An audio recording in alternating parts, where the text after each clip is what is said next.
પ્રણામ સૌને. આપણે વર્ગની શરૂઆત કરશું. નમો અરિહંતાણમ, નમો સિદ્ધાણમ, નમો આયર્યાણમ, નમો ઉપજાયાણમ, નમો લોએ સવ સાહુણમ, એસો પંચ નમુક્કારો સવ પાવપણાસણો, મંગલાણમ ચ સવૈસિમ પડમમ હોય મંગલમ. રાષ્ટ્ર સંત અચલ ગચ્છાધિપતિ પરમ પૂજ્ય આચાર્ય ભગવાન ગુણસાગર સુરેશ્વરજી મહારાજ સાહેબના ચરણોમાં કોટી કોટી વંદના કરશું. તપ ચક્ર ચક્રવર્તી પૂજ્યપાદ આચાર્ય ભગવાન ગુણોદય સાગર સુરેશ્વરજી મહારાજ સાહેબના ચરણોમાં કોટી કોટી વંદના કરશું. સર્વ સુવિધ સાધુ સાધ્વી ભગવંતોના ચરણોમાં વંદના. ગયા વર્ગની અંદર 32 ગાથાઓ આપણે વૈરાગ્ય શતકમાં પૂર્ણ કરી. હવે ત્યાંથી આગળ 33મી ગાથા આપણે આગળ લઈશું. ગાથાનો ઉચ્ચાર આ પ્રકારે છે. જન્મ દુઃખમ જરા દુઃખમ રોગાય મરણાણીય અહો દુઃખો હુ સંસારો જથ કિંસતિ પાપીણો. ફરી એકવાર ઉચ્ચાર. જન્મ દુઃખમ જરા દુઃખમ રોગાય મરણાણીય અહો દુઃખો હૌ સંસારો જથ કિંસંતિ પાપીણો.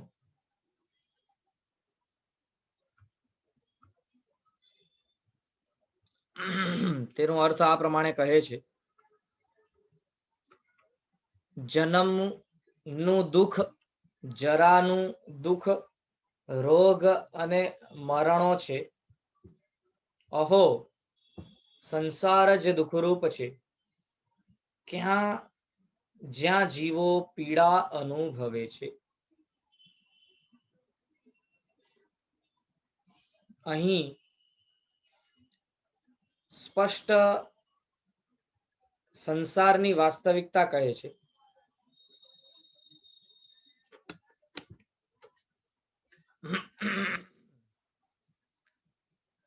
ત્યાં સંસાર સ્વયં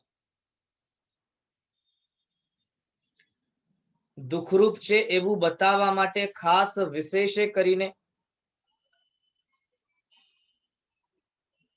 4 એવી વસ્તુઓનું વર્ણન કર્યું કે જે આ જગતની અંદર ભ્રમણ કરી રહેલા દરેક જીવને લાગુ પડે છે અને તે સંસારનો નગ્ન સત્ય છે. 4 વાતો કહી.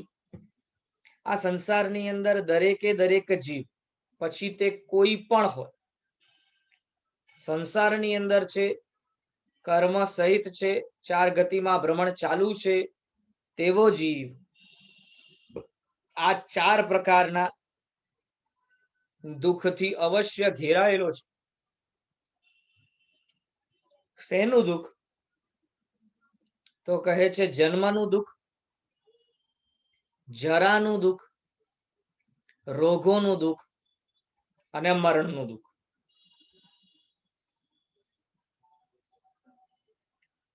આપણા અહીંયા જીન દર્શનમાં એવી વાત કરે છે કે ભાઈ મરણ જે છે ને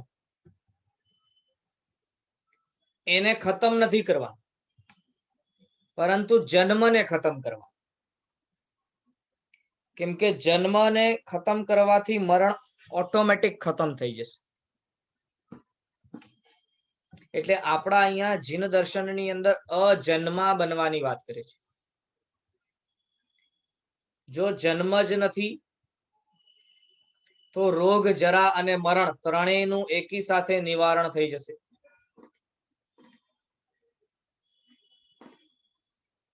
વળી જન્મવું મરવું એ આત્માનો સ્વભાવ નથી.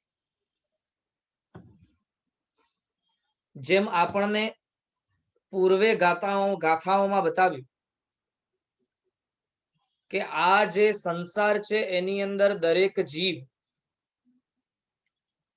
પોતે જુદા જુદા ભવોની અંદર જુદા જુદા પ્રકારના અનુભવો કરે છે. ક્યારેક રાજી થાય છે, ક્યારેક દુખી થાય છે, ક્યારેક હસે છે, ક્યારેક રડે છે. આ બધું તો નાટક જેવું છે. સ્પષ્ટ નાટક ચાલી રહ્યું હોય તો તે નાટકની અંદર જેમ આપણે સ્વયં લેપાતા નથી, તે જ રીતે જ્ઞાન દ્રષ્ટિને પામેલો જીવ હોય, વૈરાગ્યને પામેલો જીવ હોય, તો તે જીવ સંસારની અંદર આ નાટકોમાં લેપાતો નથી. હવે અહીં જે વાત કરે છે તેમાં કહે છે કે ભાઈ આપણને લાગે કે જન્મવું એ બહુ મોજનું કારણ છે, મહોત્સવનું કારણ છે, મજાનું કારણ છે, પણ ખરેખર તેવું નથી.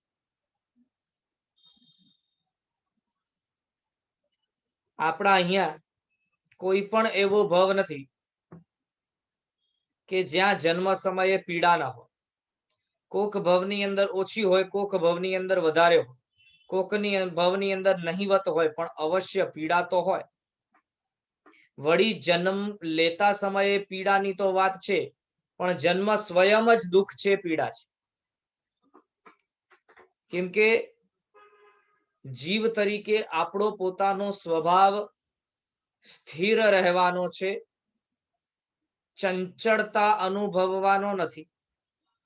જીવ તરીકે આપણો સ્વયંનો સ્વભાવ સુખી રહેવાનો છે, દુખી રહેવાનું નથી.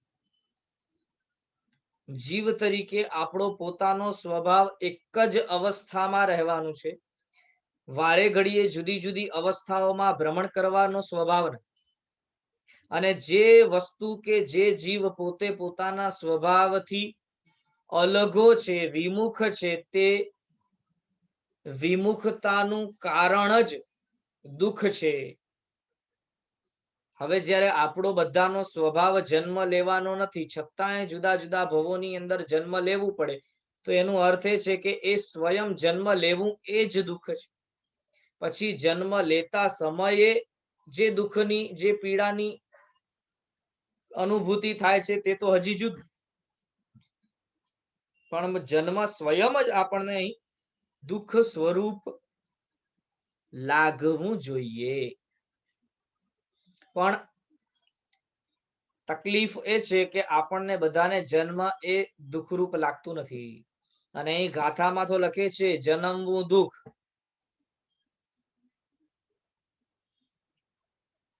વળી બીજી બાજુ જરા નું દુઃખ. જરા એટલે ગઢપણ, જે આપણને બુઢાપો આવે છે તે. એટલે જન્મ લીધા પછી જન્મતાની સાથે જ જીવ બુઢ્ઢો થતો જાય છે. અને માટે જ આપણે ભાષામાં પણ કેવું વાપરીએ, I am 1 year old, 9 years old, 12 years old, 95 years old.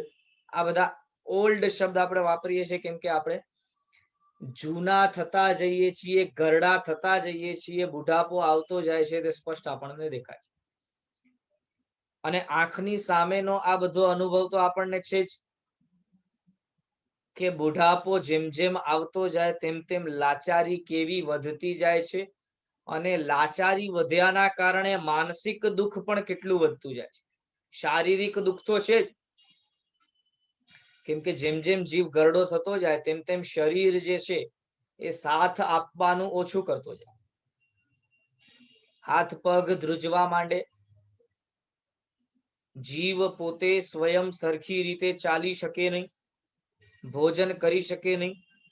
ભોજન કરવું હોય તો દાંત ના હોય, આંખે જોવું હોય તો આંખો બરાબર કામ કરતી ન હોય, કાને સાંભળવું હોય તો કાનમાં બેરાશ હોય.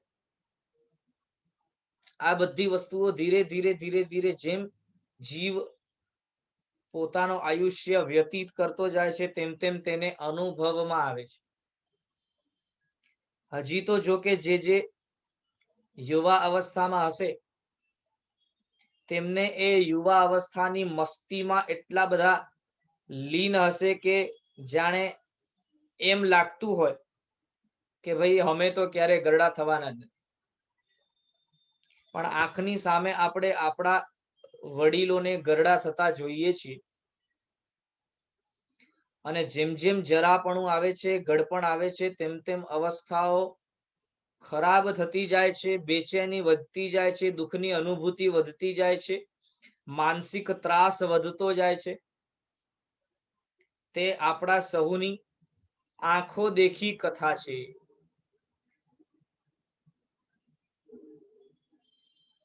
જેમ જેમ શરીર સાથ આપવાનું બંધ કરતો જાય તેમ તેમ જીવ હજી વધારે વ્યાકુળ થતો જાય. વળી જન્મ અને જરાની વાત તો છે જ, ઉપરાંત રોગો પણ ક્યાં આપણો પીછો છોડે છે. એટલે જન્મ, જરા, રોગ આ ત્રણેય પડછાયાની જેમ પાછળ પડેલા છે. જ્યાં સુધી આપણે કર્મ બંધન ચાલુ રાખીશું ત્યાં સુધી નવા નવા આયુષ્યોનો બંધ થતો જશે. અને આયુષ્યનો બંધ ચાલુ છે ત્યાં સુધી નવા નવા ભવોમાં જન્મ પણ ચાલુ છે. અને જન્મ છે તો ઘડપણ તો અવશ્ય જ. અને શરીર ચાહે કોઈ પણ ભવમાં હોય, તે દરેકે દરેક શરીર પછી તે તિર્યંચનો હોય, નારકીનો હોય, મનુષ્યનો હોય કે દેવપણાનો, અમુક પ્રકારના રોગો, જુદા જુદા પ્રકારના રોગો ઉદયમાં આવતા હોય.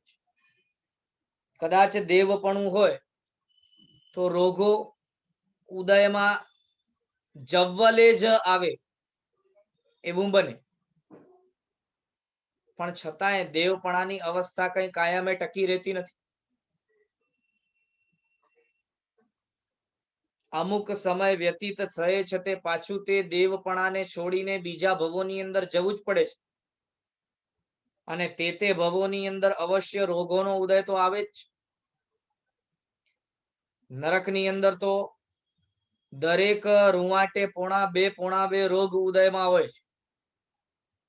તિર્યંચોમાં પણ આપણે નથી જોતા રોગોનો ઉદય ભયંકર રીતે. અને મનુષ્યપણામાં તો આપણી આંખની સામેની વાતો છે. નવા નવા કેવા કેવા પ્રકારના રોગો દિન પ્રતિદિન વધતા જાય છે. Heart attack, diabetes, blood pressure, cancer, આવા બધા રોગો તો હવે કોમન થઈ ગયા. કોમન 10 માંથી 4 ને તો હોય જ છે.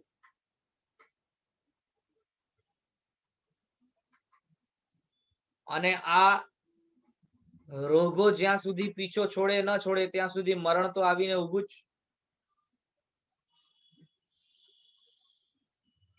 એટલે સંસારની અંદર આપણે શોધીએ ને તોય સુખ ક્યાંય નથી. અનાદિકાળથી આપણે શોધી જ રહ્યા છીએ. હજી સુધી આપણને સુખ મળ્યું નથી એનો અર્થ એ જ કે સુખ નથી તો મળશે ક્યાં? અનાદિકાળથી હજી સુધી સુખ શોધી જ રહ્યા છે. જો મળી ગયું હોત ને તો શોધવાનો પ્રયાસ બંધ થઈ જાય.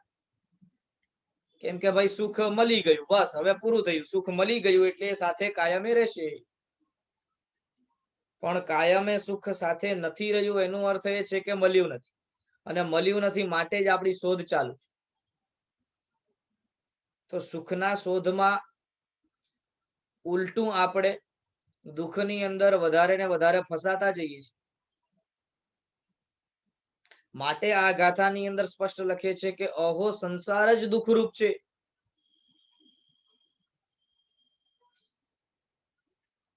સંસારની અંદર એક પણ એવી અવસ્થા નથી કે જે સુખરૂપ હોય.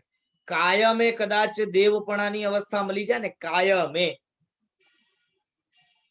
આપણને એવું લાગે કે ભાઈ આ જુદા જુદા ભવો કરવા પડે છે ને એટલે, પણ કાયમે જો દેવપણાની અવસ્થા મળી જાય ને તો મજા. પણ જો બારીકાઈથી આપણે વિશ્લેષણ કરીએ ને તો તેવું નથી.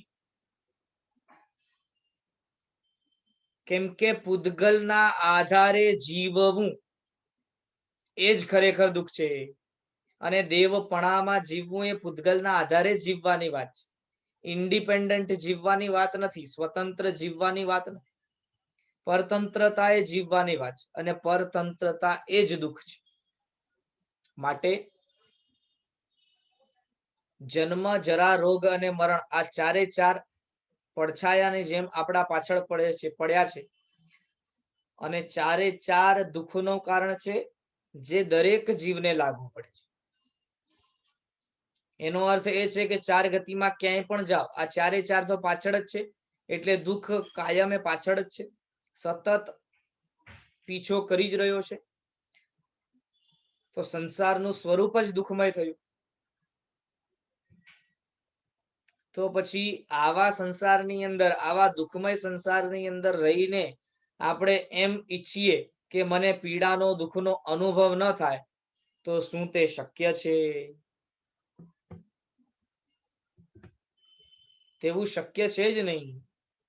આ ગાથાની અંદર વળી ધના સાર્થવાહ નામના કોઈક સાર્થવાહ અર્થાત કોઈક ધનિક વ્યક્તિની કથા કહીને પણ આપણને તે સમજાવવા માંગે છે.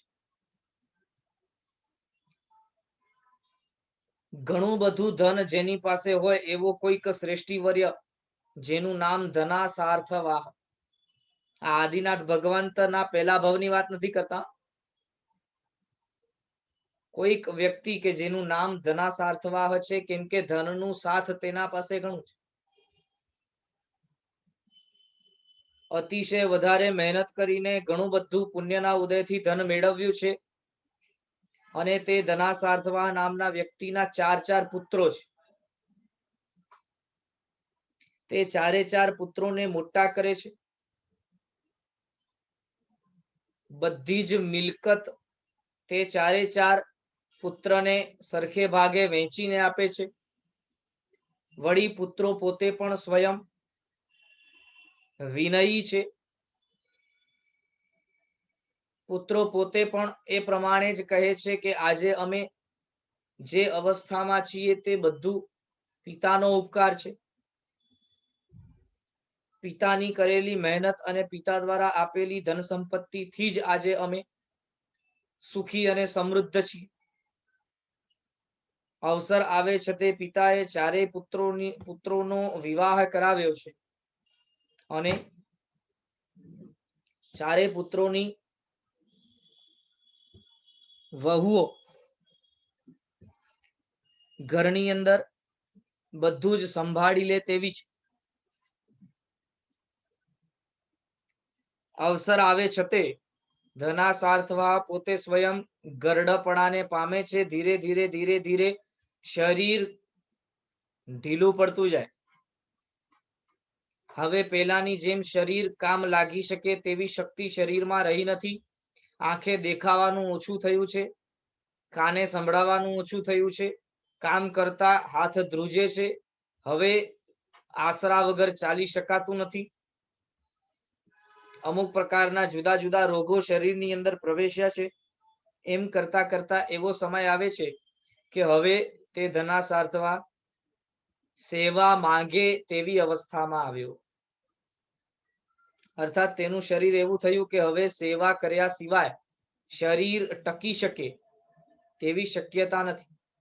અને તે સમયે ઘરની ચાર વહુઓ પોતે ધના સાર્થવાહની સેવામાં લાગે છે, પરંતુ શરીરના દુઃખના કારણે, શરીરની પીડાના કારણે સતત ધના સાર્થવાહ પોતે ધીરે ધીરે બેચેન રહેવા માંડે છે. આટલું આટલું કર્યા છતાં પણ તે બેચેનીની અવસ્થામાં વહુઓને વારે ઘડીએ કંઈક ને કંઈક સંભળાવવાનો અવસર આવતો રહે છે. એવી અવસ્થામાં હૃદયથી કામ કરનારી વહુઓ પણ હવે તેના સેવામાં બહુ મન લગાવીને રહેતી નથી. અર્થાત ચિત્તની પ્રસન્નતાથી હવે તે વહુઓ સેવા નથી કરતી. ધીરે ધીરે ધીરે ધીરે માત્ર વેઠ ઉતારવાનું કાર્ય ચાલુ કરે છે. એટલે પુત્રોને બોલાવીને તે ધનાસાર્થવા પોતે વહુઓની કમ્પ્લેન કરે છે. તો પુત્રો પોતે બારેથી સેવાદારોને બોલાવીને સેવા કરાવડાવે છે. છતાંય બેચેની એટલી બધી છે, પીડા એટલી બધી છે, ગડપણનું અનુભવ એવું ખરાબ છે કે હજી પણ એ ચીડચીડાપણું, એ બેચેની ગઈ નથી, જતી નથી, અને હજી પરિસ્થિતિ ખરાબ થતી જાય છે. હજી વધારે સંભળાવવાનું, આમ તેમ, આ નથી થતું, તે નથી થતું, આ બરાબર નથી, ઓલું નથી, આ નથી, તેમ નથી, એમ આ બધી વસ્તુઓ ચાલુ જ રહે છે. પુત્રોના પૂછવાથી સેવાદારોના વિષયમાં પણ ઊંધું ચત્તું જ એ ધનાસાર્થવા બોલે છે. ત્યારે વહુઓ પાછી પોતાનું પલડું ભારી કરવા માટે કહે છે, જુઓ હવે તો તમે જોઈ રહ્યા છો ને, કદાચ તમને એવું લાગે કે અમે બરાબર એમની સેવા ન કરતી હતી, પણ આ તો સેવાદારો પૈસા લઈને કામ કરે છે, તોય એ પિતાજી એમ કે છે કે આ લોકો બરાબર સેવા કરતા નથી. તો શું લાગે છે, અમારી ભૂલ છે કે એમની ભૂલ છે?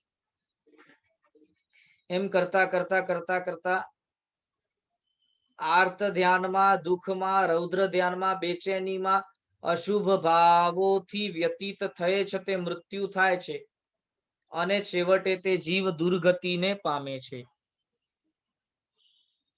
કહેવાનું તાત્પર્ય એટલું જ છે કે આ જે રોગ, મરણ અને જરાનું દુઃખ છે એ મહાભયંકર દુઃખ છે. તેવા દુઃખની અંદર ખરેખર જો સમાધિમય રહેવું હોય તો ધર્મ એક જ માત્ર આશરો છે, જેનો સહારો લઈને જીવ પોતે સમતાની અંદર રહી શકે છે.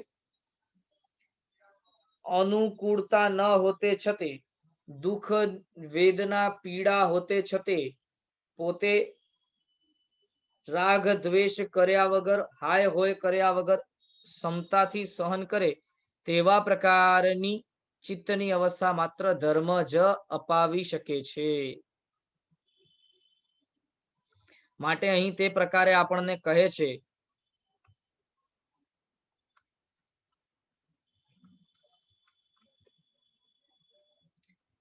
ગાથા નંબર 34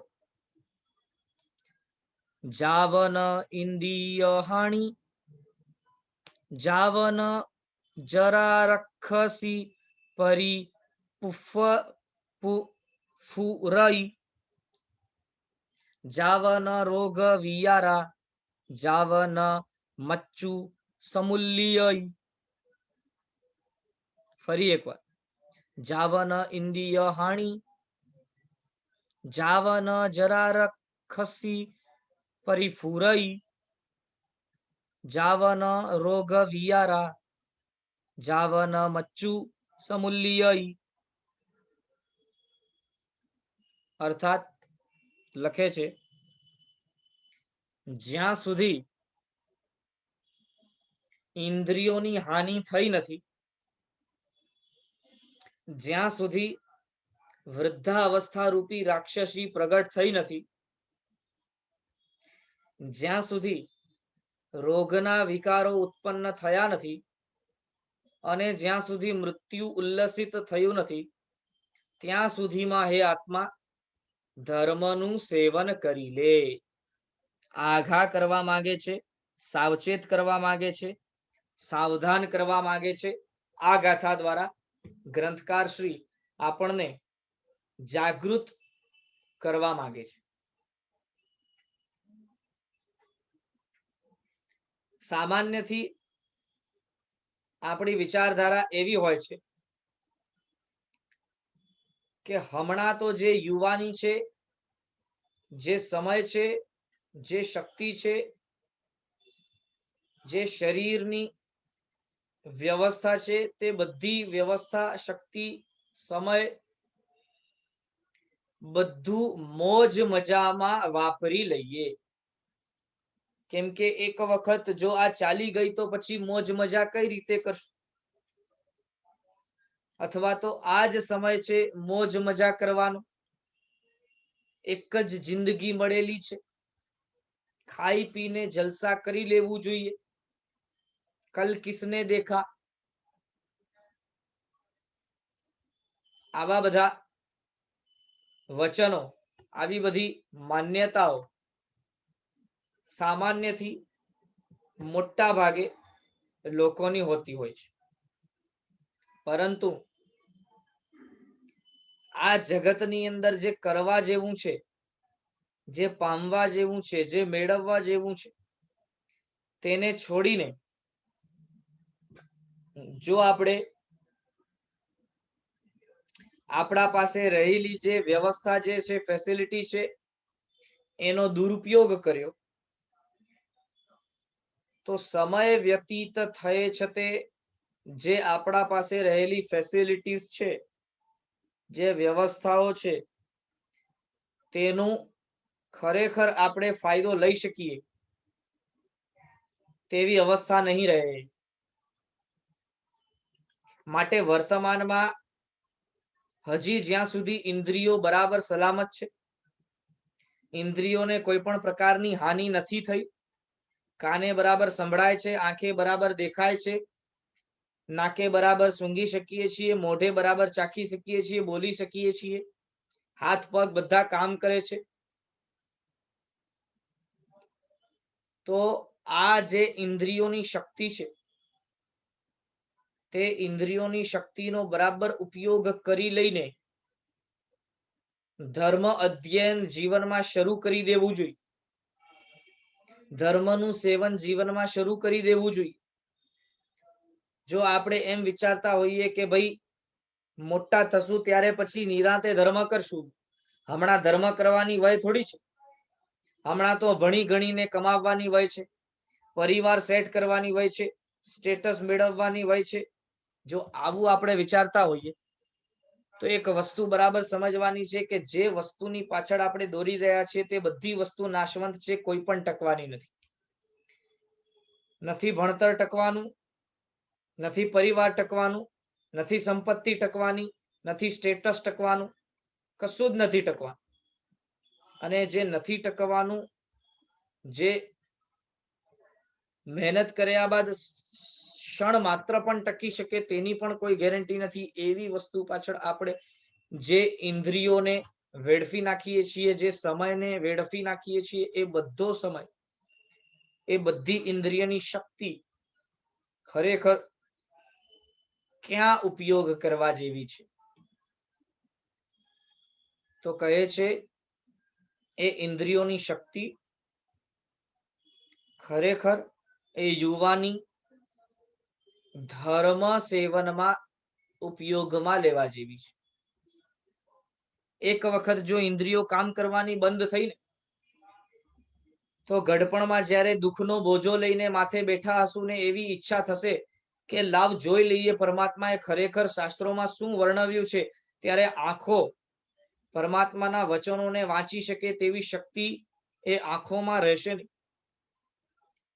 કદાચ એવું મન થશે કે લાવ નજીકના ક્ષેત્રમાં ગુરુદેવ પધાર્યા છે તો સ્વયં જઈને પરમાત્માની વાણી ગુરુદેવના મુખે સાંભળી તો લઉં. પણ ત્યારે કાન સાથ નહીં આપે. એવું મન થશે કે મારી શરીરની શક્તિનો ઉપયોગ કરીને પરમાત્મા દ્વારા બતાવેલા વચનોને ગોખું, બુદ્ધિમાં બેસાડું, પણ ત્યારે શરીર પોતે સાથ નહીં આપે. આંખો જોવાની બંધ કરી દેશે, કાનો સાંભળવાનું બંધ કરી દેશે, શરીર અહીં ત્યાં ચાલીને મહેનત કરીને પણ ધર્મ કરવા માટેની ક્રિયાઓનો સાથ છોડી, તો પછી તે સમયે જ્યારે શરીરનો ઇન્દ્રિયોનો સાથ નહીં હોય અને રોગો આપણા પીડાને વેદનાને પ્રચુર રીતે વધારી ચૂક્યા હશે, તે સમયે કઈ રીતે ધર્મ થઈ શકશે? હમણાં જ્યારે ઇન્દ્રિયો સલામત છે, વૃદ્ધાવસ્થા આવી નથી, યુવાની છે. એવી અવસ્થામાં જો ધર્મ કરવાનું મન નથી થતું, શક્તિ અને સમજણ વગેરે બધું હોવા છતાં પણ ધર્મનું સેવન કરવામાં તત્પર બનતા નથી, તો ભવિષ્યમાં ધર્મનું સેવન કરવા માટેની બધી વ્યવસ્થાઓ, ફેસિલિટીઝ આપણા પાસે હશે તેની કોઈ ગેરંટી નથી. અને તે સમયે કરવાની ઈચ્છા હોવા છતાં પણ નહીં કરી શકીએ તેવું આપણે અનુભવ, બીજાના અનુભવોથી સ્પષ્ટ જોઈ શકીએ છીએ. માટે લખે છે કે જ્યાં સુધી ઇન્દ્રિયોની હાનિ નથી થઈ, જ્યાં સુધી વૃદ્ધાવસ્થા રૂપી રાક્ષસી, શેની ઉપમા આપે છે? રાક્ષસીની ઉપમા આપે છે, પ્રગટ થઈ નથી. અર્થાત એક વખત વૃદ્ધાવસ્થા રૂપી રાક્ષસી પ્રગટ થઈને તો આપણા પાસેથી બધું લઈ જશે, શક્તિ લઈ જશે, સમય લઈ જશે, દોડધામ, ઇન્દ્રિયોની સલામતી, બધું ખતમ થઈ જશે અને આપી જશે. શું આપી જશે? પીડા, દુઃખ, વેદના, બેચેની, એ બધું આપતી જશે વૃદ્ધાવસ્થા. જ્યાં સુધી હજી રોગોના વિકારો ઉત્પન્ન થયા નથી, શરીર સલામત છે, જેમ આપણે ઈચ્છીએ છીએ તે રીતે શરીર સાથ આપે છે, ત્યાં સુધીમાં ધર્મનું સેવન જીવનમાં શરૂ કરી દેવું જોઈએ. મૃત્યુ તો એમે ક્યારે આવી જાય તેની કોઈ જ ગેરંટી નથી. અને હજી આપણો સમય ચાલી રહ્યો છે, મૃત્યુ નથી આવી, તો જો હું કાલે મરી ગયો તો, એવા પ્રકારના વચનોથી સતત પોતાને સાવચેત કરીને ધર્મ કરણી કરી લેવા જેવી છે. ખાલી વિચાર તો કરી જુઓ કે આજે આપણો છેલ્લો દિવસ હોય અને આવતીકાલનો સવારનો સૂરજ ઉગવાનો ન હોય, તો શું લાગે છે? જે ખરેખર મેળવવા જેવું હતું તે આપણે મેળવી લીધું છે? ખાલી વિચારી જુઓ કે કાલનો સૂરજ ઉગતા પહેલા આપણને બીજો ભવ મળી ગયો હોય, તો આ ભવની અંદર જે કસર કાઢવાની હતી તે શું હજી સુધી આપણે કાઢી શક્યા છે? માટે જ કહે છે કે જો આપણે એમ વિચારતા હોઈએ કે આવતીકાલે કરી લઈશ, તો એ વચનો તજી દેવા યોગ્ય છે. કલ કરો સો આજ કર, આજ કરો સો અબ વાળું જે વાક્ય છે તેને બરાબર બુદ્ધિમાં બેસાડીને તે પ્રમાણે આચરણ કરવા જેવું છે.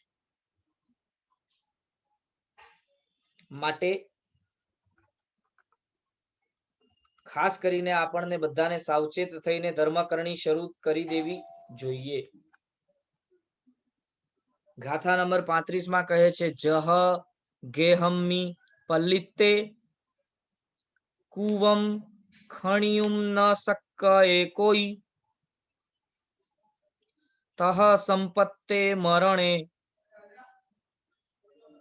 ધમ્મો કહ કિરએ જીવ.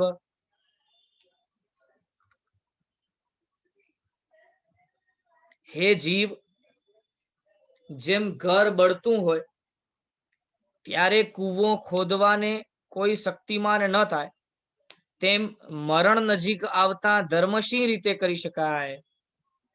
આપણે જે વિચારીએ છીએ ને, જેવા વચનોથી પોતાને ભાવિત કરીએ છીએ, તે વચનો ખોટા છે એવું બતાવવા માટે આ ગાથા બતાવી. આપણે એમ વિચારીએ છીએ કે ભાઈ કલ કર લેંગે, આજ ક્યાં, આજ તો મજા કરને દો, વૃદ્ધ થશું ત્યારે જોઈ લઈશું, સમય આવશે ત્યારે કરી લઈશું. તો એના માટે ખાસ કરીને આપણને આમાં કહે છે, ખરેખર જેનું ઘર જ્યારે બળતું હોય ત્યારે તેના પાસે જો પાણીની વ્યવસ્થા ન હોય, તો એના ઘરને બળતા કોઈ અટકાવી શકે તેવી શક્તિ નથી. પણ જો બળવાની શક્યતા હોય તો પાણીની જરૂર પડશે તેવું વિચારીને પહેલેથી જ કૂવો ખોદી રાખેલો હોય, તો જ્યારે ઘર બળે તે સમયે કૂવામાંથી પાણીનો ઉપયોગ લઈ અને તે બળતરાને શાંત કરી શકે છે, તે અગ્નિને શાંત કરી શકે છે. તે જ રીતે જ્યારે જરાનું, રોગોનું, મરણનું દુઃખ અગ્નિ સ્વરૂપે પ્રજ્વલિત હશે, તે સમયે જો ધર્મશાસ્ત્રોમાંના વચનોને ગ્રહણ કરવા રૂપ કૂવો ખોદવા બેસશું તો પછી તેમાંથી પાણી પ્રાપ્ત થશે તેવી વિચારધારા મૂર્ખામી કરવા યોગ્ય છે. માટે આપણને સહુને આગ લાગે તેથી પહેલા કૂવામાંથી પાણીની વ્યવસ્થા થઈ શકે તે રીતે કૂવો ખોદી લેવું જોઈએ. અર્થાત હજી જ્યાં સુધી યુવાની છે, હજી જ્યાં સુધી ઇન્દ્રિયો કામ કરે છે, વૃદ્ધાવસ્થા આવી નથી, રોગો પ્રવેશ્યા નથી, મરણ આવ્યું નથી, તે સમયમાં કૂવો ખોદીને અર્થાત ધર્મશાસ્ત્રોનું અધ્યયન કરીને પાણીની વ્યવસ્થા અર્થાત તે મર્મ દ્વારા ક્ષમતા ભાવ કઈ રીતે લાવવું, કઈ રીતે રાખવું તેના માટેનો અભ્યાસ શરૂ કરી દેવો જોઈએ. માટે અહીં લખે છે કે જેમ ઘર અગ્નિથી બળતું હોય ત્યારે કૂવાને ખોદવા માટે કોઈ શક્તિમાન નથી, તેમ પરલોક ગમન રૂપ મરણ નજીક આવે ત્યારે હે આત્મા ધર્મ કેવી રીતે કરાય. જો આપણે એમ વિચારતા હોઈએ કે ત્યારે ધર્મ કરી લઈશ, તો ખરેખર પ્રેક્ટિકલી વિચારવા જઈએ તો શું તે શક્ય છે? જ્યારે ધર્મ કરવાનો અવસર હતો ત્યારે ન કર્યો તો હમણાં મૃત્યુના ખોળામાં પ્રાપ્ત થયેલો તું શું કરી લઈશ? અર્થાત મૃત્યુના ખોળે બેઠેલા એવા આપણે તે સમયે કંઈ પણ કરી શકીએ તેવી સમર્થતા આપણામાં નહીં હોય, અને એના કારણે આર્ત ધ્યાન, રૌદ્ર ધ્યાનમાં રીબાઈ રીબાઈને અશુભ ભાવો કરતા કરતા દુર્ગતિના બરાબર એ દુર્ગતિના લાંબા લાંબા ખૂટે નહીં તેવા શ્રેણીમાં આપણે ફસાતા જશું. અર્થાત દુર્ગતિ એક વખત નહીં પરંતુ વારંવાર પ્રાપ્ત થશે તેવા પ્રકારની દુર્ગતિની શ્રેણીઓમાં આપણે અટવાતા જશું. માટે ખાસ કરીને અહીં કહે છે કે સમયસર જાગૃત થઈ જવા જેવું છે, અટકી જવા જેવું છે પાપોથી, અને મળેલી શક્તિ, સમજણ, સમય, શરીર વગેરેનો ઉપયોગ લઈ ધર્મનું આચરણ કરી લેવા જેવું છે. ગાથા નંબર 36. રૂવમ સાસયમેયમ વિજ્જુલયા ચંચલમ જયજીય સંજાણુ રાગ સરિસમ ખણ રમણીયમ ચ તારુણ્યમ. ફરી એકવાર. રૂવમ સાસયમેયમ વિજ્જુલયા ચંચલમ જયજીયમ સંજાણુ રાગ સરિસમ ખણ રમણીયમ ચ તારુણ્યમ. અર્થાત લખે છે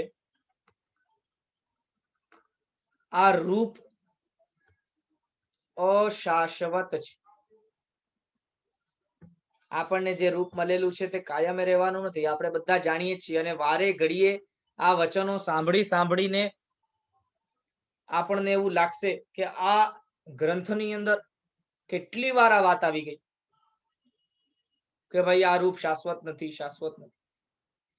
પણ વારે ઘડીએ આ વાત કરે છે એના પાછળનું કારણ જે છે કે આપણે એટલા બધા રાગના અને દ્વેષના અર્થાત સંસારના નિમિત્તોથી અટવાયેલા છીએ, ઘેરાયેલા છીએ કે તરત જ નિમિત્ત મળતા આપણે રાગ દ્વેષમાં લપસી જઈએ છીએ અને વાસ્તવિક દ્રષ્ટિથી અવાસ્તવિક દ્રષ્ટિ તરફ જતા આપણને વાર નથી લાગતી. માટે વારંવાર વચનોને નિમિત્ત બનાવીને આપણને પ્રેરિત કરે છે, સતત જાગૃત રાખવાનો પ્રયાસ કરે છે. માટે આ વચનો વારંવાર લખે છે. આ રૂપ અશાશ્વત છે. આપણને જે પણ રૂપ મળ્યું છે, જે આપણા શરીરની વ્યવસ્થા મળી છે, બધું જ અશાશ્વત છે. હમણાં આરીસાની અંદર જે ચિત્ર આપણે આપણું જોઈ રહ્યા છીએ, તે તો માત્ર શરીરનું આ ભવનું સ્વરૂપ છે. આપણું પોતાનું આ વાસ્તવિક સ્વરૂપ નથી.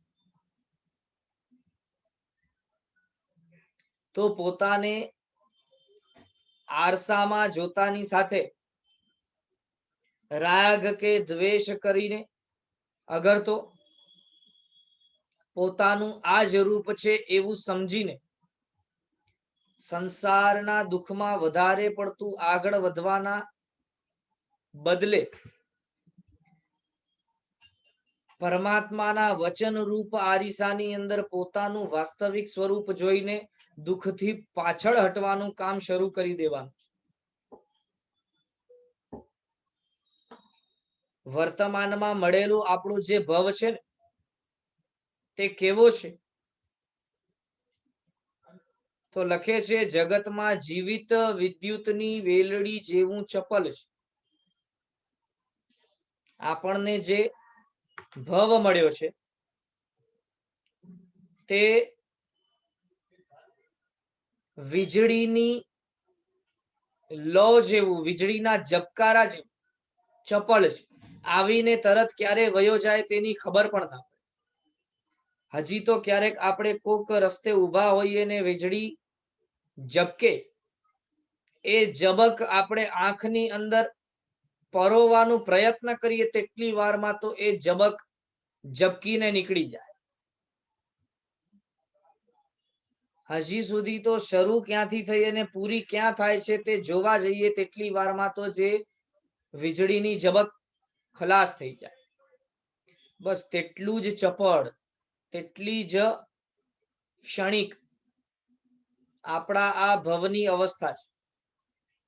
એમાં પણ વળી યુવાની કેવી? તો કહે છે, સંધ્યાના રંગના જેવી છે. અર્થાત સૂર્યાસ્ત અથવા સૂર્યોદય હજી પૂર્ણ થયો ન હોય અને થવાનું હોય તે સમયે આકાશની અંદર જે લાલાશ આવે છે, એ લાલાશ કેટલી વાર સુધી રહે? હજી તો આપણે એ લાલાશનું અનુભવ કરવા માટે આંખો એક જગ્યાએથી બીજી જગ્યાએ ફરાવતા હોઈએ તેટલી વારમાં તો તે લાલાશ આવીને જતી રહી હોય છે. તે જ બરાબર સંધ્યાના રંગ જેવી, સંધ્યાના લાલાશ જેવી યુવાની છે કે જેની મજામાં આપણે મસ્ત બનીને બેઠા છે. હાલ યુવાની છે માટે એવું લાગે છે કે બધું આપણું જ છે, આ જગત આખું મારા કબજે છે. પણ જે સમયે આ યુવાની જવા લાગે અને ગઢપણ નજીક આવતું દેખાય, તે સમયે બધી વાસ્તવિકતા આંખની સામે નગ્ન આવીને ઊભી રહી જાય છે. માટે જ કહે છે કે જેમ સંધ્યાના રંગની લાલાશ થોડીક વાર માટે જ રમણીય લાગે છે, પણ ખરેખર તો તે રમણીય અવસ્થા બહુ વધારે ટકતી નથી. તે જ રીતે ભવની અંદર પ્રાપ્ત થયેલી યુવાની પણ તે સંધ્યાના રંગ જેવી થોડીક વાર માત્ર રમણીય લાગે તેવી છે. એવી યુવાનીને મોજ મજામાં વ્યતીત કરવાની બદલે આપણને ધર્મ કાર્યોમાં તે યુવાની વ્યતીત કરવી જોઈએ તેવું તાત્પર્ય આ ગાથા દ્વારા આપણને કહેવા માંગે છે. તો વિશેષ રીતે આ વચનો આપણને હૃદયમાં કંડારી લેવાના છે. એક એક વચન જે આપણને અહીં ચૂંટીને આપેલા છે તે બરાબર આપણા બુદ્ધિમાં બેસાડવા માંગે છે, જેનાથી આપણે સંસારની આ અવસ્થાને, સંસારની આ ચંચળતાને, સંસારની અધીર અનિયત અવસ્થાને, દુઃખરૂપ અવસ્થાને ઓળખી અને ઓળખીને સાવધાન બનીએ. તો આ જે આટલો વિષય આપણે લીધો, આનાથી આગળનો વિષય આવનારા વર્ગોની અંદર આગળ વધારશું. 36 ગાથાઓ 36 ગાથાઓ આપણે પૂર્ણ કરી છે. આગળ હજી ઘણી બધી ગાથાઓ અને ઘણો બધો નવો વિષય પણ આપણને બતાડતા જશે, સાવચેત કરતા જશે, વૈરાગ્ય પમાડવા માટે વચનો આપતા જશે. આ વચનોથી સંસારનું સ્વરૂપ બરાબર બુદ્ધિમાં બેસાડીને તાત્વિક વૈરાગ્ય આપણે પામી શકીએ, તેના માટેનો પ્રયત્ન ગ્રંથકાર શ્રીનો છે. હજી આટલા વિષયમાં કોઈને પણ પ્રશ્ન થયો હોય તો આપ હેન્ડ રેઝ કરી શકો છો. ચંદનબેન બોલો. જી ગુરુજી, પ્રણામ ગુરુજી. હાજી પ્રણામ. આ પુસ્તકના ભાષાંતર કોણ છે? જ્યાં સુધી મને ખ્યાલ છે ને જોવું પડશે, હું ભૂલી ગયો છું. ઘણા બધા પુસ્તકોને રેફર કરતા હોય ને એટલે નામ યાદ નથી રહેતા. જોવું પડશે. ઓકે. હાજી. ઠીક છે, આભાર ગુરુજી. હાજી આભાર. જ્યોતિબેન ડેડિયા બોલો. પ્રણામ ગુરુજી. આ પુસ્તકના ભાષાંતર મુનિ પુણ્યકીર્તિ વિજયજી છે. મારી પાસે જે મેં પુસ્તક મંગાવી છે આર્ય વિદ્યામાંથી. હા તો બસ એ છે. હા તો મુનિ પુણ્યકીર્તિ વિજયજી છે.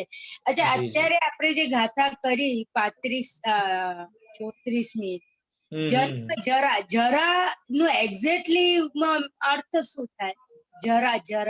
જરા નો અર્થ છે ઘડપણ. જરા એટલે ઘડપણ. જન્મ એટલે આપણે જે જન્મ થાય છે એ આપણી બારા અવસ્થા અને યુવા અવસ્થા સુધી, અને જરા એટલે ઘડપણ. જી, જન્મ એટલે અહીં જન્મ એટલે એક્ઝેક્ટલી એ સમજવાનું છે કે ભાઈ આપણે જે જન્મીએ છીએ તે, અને જરાનું અર્થ છે જન્મ્યા બાદ આપણું જે સમય વ્યતીત થયે છે તે કાંતિ વગેરે ચેન્જ થતી જાય છે. એટલે જન્મતાની સાથે આપણે જૂના જ થતા જઈએ છીએ ને, નવા તો થતા નથી. બરાબર. તો એ જે જૂનાસ આવે છે ને એને જરા કહે છે. પ્રણામ ગુરુજી, પણ મારે એક સવાલ, એક વસ્તુ કે મારે પૈસા નથી ભર્યા મેં આ ક્લાસના અને આપણે શ્રાદ્ધ પ્રકરણના, તો ક્યાં મોકલાવું? તમે મને વોટ્સએપ ઉપર મેસેજ કરજો, હું તમને લિંક મોકલી દઈશ.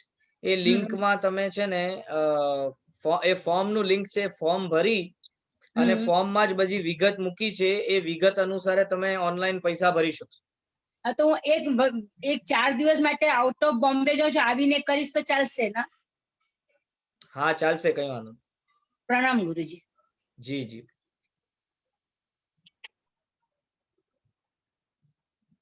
ચલો, આજ માટે હવે આપણે અહીં વર્ગ પૂર્ણ કરશું. આવતા વર્ગની અંદર આગળ 37મી ગાથાથી નવા વિષય તરફ આગળ વધશું. અને ખરેખર જો આ પુસ્તકનું આપણને મર્મ રાખવું હોય સતત સાથે, તો એની જે ગાથાઓ છે અને ગાથાર્થ છે એ ગોખી રાખવા જેવું છે, જેનાથી સતત આ મર્મ સાથે રહે અને એને આપણે વાઘોડતા રહી. જીનાજ્ઞા વિરુદ્ધ બોલાયું હોય તો મિચ્છામિ દુક્કડમ. સર્વમંગલ માંગલ્યમ સર્વ કલ્યાણ કારણમ પ્રધાનમ સર્વધર્માણામ જૈનમ જયતિ શાસનમ જીન શાસન દેવ કી જય. પ્રણામ બધાને. આભાર. હાજી આભાર.